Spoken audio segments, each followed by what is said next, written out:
Hello বন্ধুরা, welcome back to my channel. চলে এলাম আবার আপনাদের সামনে একটি নতুন রেসিপি নিয়ে। আজকের রেসিপি দেখাবো আমি পনির রান্না করা। আপনারা অনেকেই অনেকভাবে পনির রান্না করেন। আমি এখানে আপনাদের আজকে দেখাবো পটল দিয়ে কিভাবে পনির রান্না করা যায়। আর এই রান্নাটা অসাধারণ স্বাদ হয়। প্রথমে আমি পটলগুলোকে পিস পিস করে ভেজে নিয়েছি, আর এদিকে আলুগুলো একেবারে সমানভাবে পনিরের মতো পিস পিস করে কেটে নিয়েছি। পনিরটাকেও সুন্দরভাবে কেটে একটু জলে ধুয়ে নিয়েছি হালকাভাবে। এবার কড়াই গরম করতে দিয়েছি, কড়াইয়ের মধ্যে একটুখানি তেল দিয়ে দিলাম। সর্ষের তেলে পনিরটাকে ভালো করে আমি ভেজে নেব। আপনারা চাইলে এটা সাদা তেলেও করতে পারেন। কড়াইয়ের তেলটা খুব ভালোভাবে গরম হতে দিতে হবে। একেবারে গরম হয়ে গেলে তারপরে আমি কড়াইয়ে পনির দিয়ে দেব।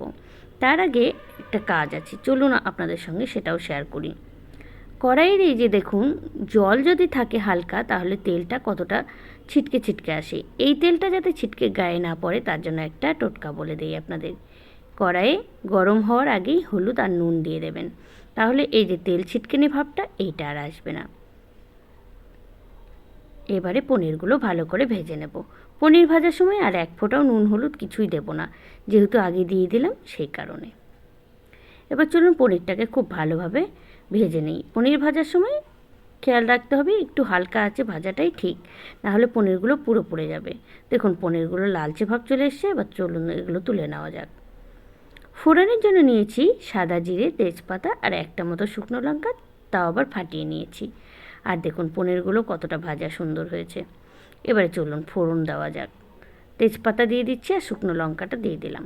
তেজপাতা শুকনো লঙ্কা দিয়ে একটু পরে, ওই মোটামুটি সেকেন্ড দুয়েক পরে দিয়ে দিচ্ছি আমি সাদা জিরেটা।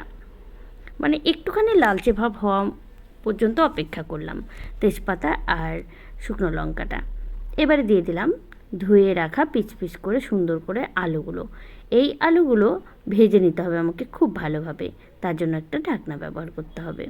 ঢাকনা ব্যবহার করলে ভাজার সাথে সাথে আলুটা সেদ্ধও হয়ে আসবে। দিয়ে দিচ্ছি স্বাদ মতো এখানে নুন আর হলুদ। খুব অল্প পরিমাণে দিলাম, কারণ পনির ভাজার সময় আপনারা দেখতে পেয়েছিলেন আমি একটুখানি নুন হলুদ অ্যাড করেছিলাম, আর পটল ভাজার সময়ও সেম।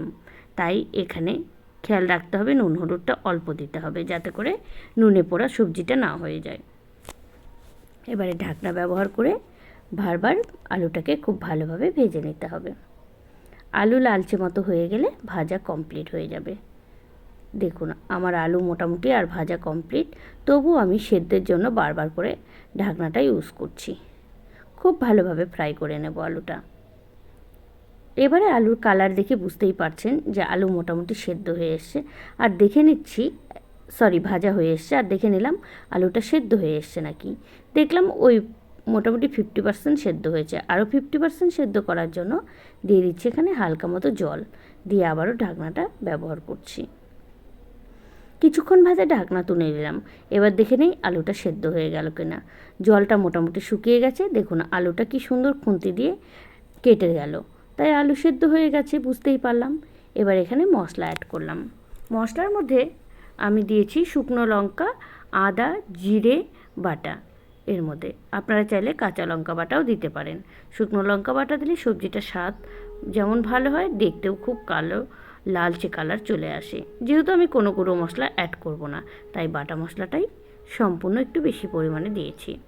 এবারে মশলা দেওয়ার পরে ঢাকনাটা দিয়ে দিচ্ছি, যাতে মশলার গন্ধটা বেরিয়ে না আসে, সবজিতেই থাকে আর মশলার ছিটকে ছিটকে গায়ে না পড়ে। এবার দেখুন খুব ভালোভাবে মশলাটাকে কষিয়ে নিচ্ছি। মশলা এপিড ওপিড খুব ভালোভাবে হালকা আঁচে কষিয়ে নিতে হবে। মশলার সাথে আলু কষানোর সময় খেয়াল রাখতে হবে যাতে লেগে না ধরে। এবার চলুন ভেজে রাখা পটল আর ভেজে রাখা পনিরটা দিয়ে দিই। পনিরটা একটু বাদে দেব, পটলটা দুই একবার নাড়াচাড়া করে নিই মশলার সাথে, তারপরে পনিরটা দেব। চলুন মোটামুটি আমার মশলা কিন্তু পুরো কষানো হয়ে গেছে, আর পটল আর আলুর সাথেও পুরোটা কষানো হয়ে গেছে। দেখুন কত সুন্দরভাবে মশলাগুলো গায়ে গায়ে লেগে গেছে সবজির। এবার দিয়ে দিলাম ভেজে রাখা পনিরটা। ভেজে রাখা পনির দিয়ে আবারও সেম পদ্ধতিতে 2-3 বার নাড়াচাড়া করে নেব। আর মশলাটা যাতে পনিরের গায়ে গায়েও লেগে যায়, তার জন্যই এই নাড়াচাড়া করা। সবজি মোটামুটি কষানো আমার হয়ে গেছে। এবার এখানে পুরো কষানো হয়ে যাওয়ার পরে এবারে আমি একটুখানি তেল অ্যাড করব। যেহেতু প্রথমের দিকে আমি তেল কম দিয়েছিলাম, তাই তেল দিয়ে আবারও নাড়াচাড়া করতে হবে। তেল দিয়ে সাথে সাথে আমি জল অ্যাড করব না, তাহলে কাঁচা তেলের একটা সবজিটাতে গন্ধ পাওয়া যায়। আমি একটু বাদে তেলটা একটু বসে যাবে সবজিটার মধ্যে, তারপরে আমি জল অ্যাড করব। চলুন দেখুন সবজিটা কত সুন্দরভাবে অনায়াসে মশলাগুলোর সঙ্গে বসে গেছে। দেখে মনে হচ্ছে যেন সবজিটা ভাজা ভাজা করেছি, মশলা এক ফোঁটাও নেই। এবারে চলুন আমি জল অ্যাড করি। এবারে জল অ্যাড করলাম, স্বাদ মতো জল অ্যাড করতে হবে। যে যেরকম গ্রেভি খাবেন তার উপরে জলটা দিতে হবে। আমি এখানে খুব কম পরিমাণে জল দিয়েছি, আপনারা চাইলে ঝোল খেতে চাইলে জল আরও বেশি দেবেন। এবার চলুন একটা ঢাকনা ইউজ করি।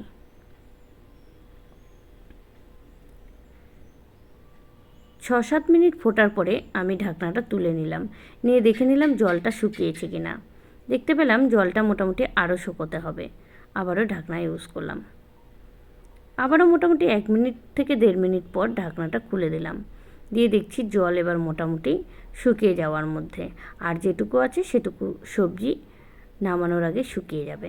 তো চলুন এবারে এর মধ্যে কিছু কর্নফ্লাওয়ার অ্যাড করা যাক। আপনারা চাইলে যদি কর্নফ্লাওয়ার না থাকে বাড়িতে, তাহলে এর মধ্যে একটুখানি চালের গুঁড়োটা আগের থেকে ভিজিয়ে নিয়ে তারপরে অ্যাড করবেন, মানে গুলে নিয়ে এক কথায়। চালের গুঁড়ো সরাসরি অ্যাড করলে দানা দানা বেঁধে যায়। একদমই কম পরিমাণে।